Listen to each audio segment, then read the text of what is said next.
Get ready.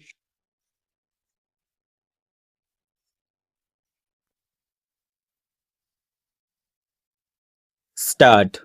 We have as one of the items for discussion today a problem which raises fundamental issues of law and justice. Till now, the state has looked upon an offense as a crime for which the offender must pay. Such offenses, whether you call them crimes or sins, were regarded as evil and attracted as their inevitable consequences. Punishment.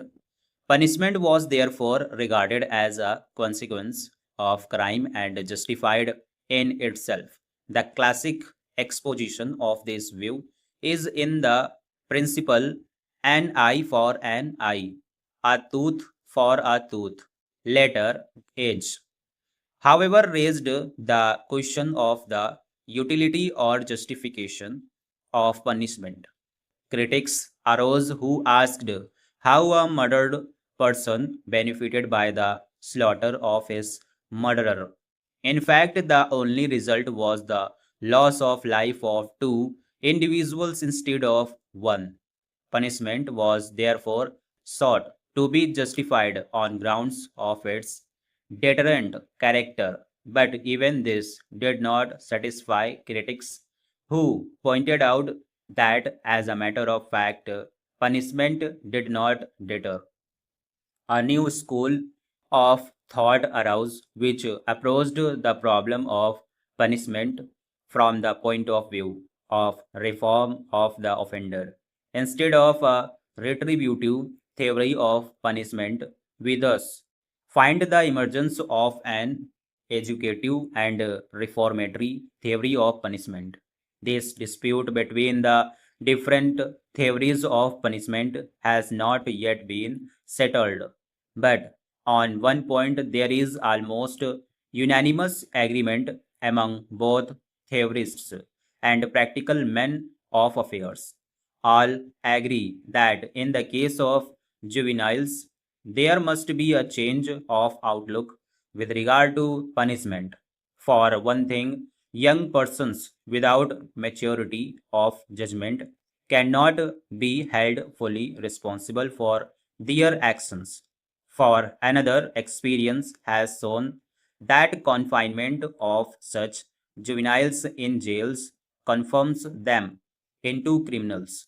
In fact, children who may have committed some crime through want of knowledge or on the impulse of the moment become habitual criminals if they are once sent to jail. Recognition of this fact has led many countries to provide separate establishments for juveniles.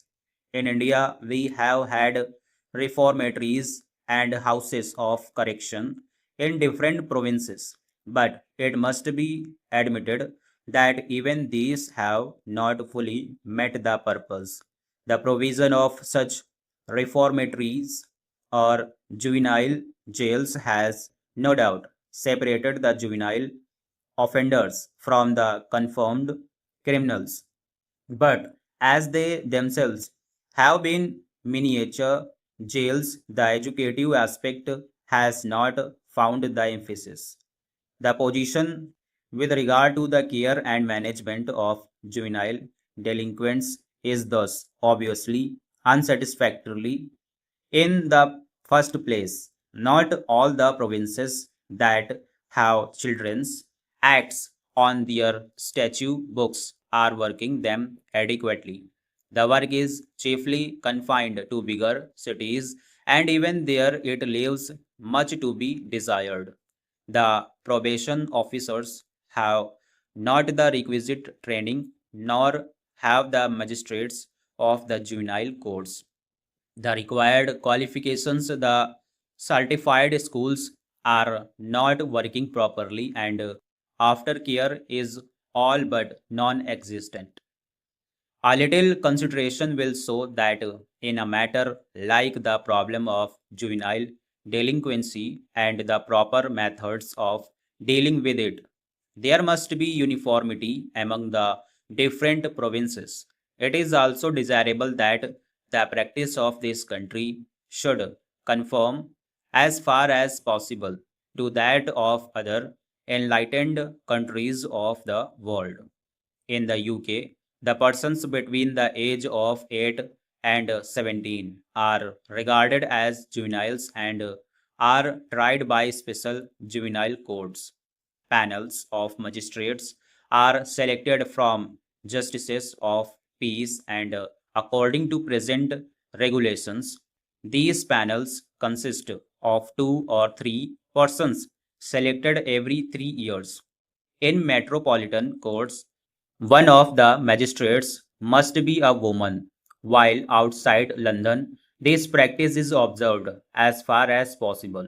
The administration of the courts is under the Home Officer, but special advisory committees were set up in 1910 in order to make the attitude of the administration more progressive. In the past, punishment for the juvenile delinquents was in proportion to the gravity of the offenses. But in recent time, the trend is towards the reclamation of the future citizen rather than the punishment of an offender. The changeover from punishment to education is almost complete in the USA and in some of the European countries. In the USA, the upper age limit for juvenile delinquents is 21. Up to the age of 18, the offender is under the exclusive jurisdiction of the juvenile courts. But from 18 to 21, these courts exercise a concurrent jurisdiction with the ordinary courts. The trend of legislation is to make the juvenile courts independent of the ordinary system of criminal justice. In addition to the special magistrates, the USA provides for referees to assist in the hearing and disposition of the cases. Where the delinquent is a girl, it is the practice to associate a properly qualified woman referee with the court. The USA has no advisory bodies, perhaps because social service agencies play an important part in all cases before the juvenile courts as such. Stop.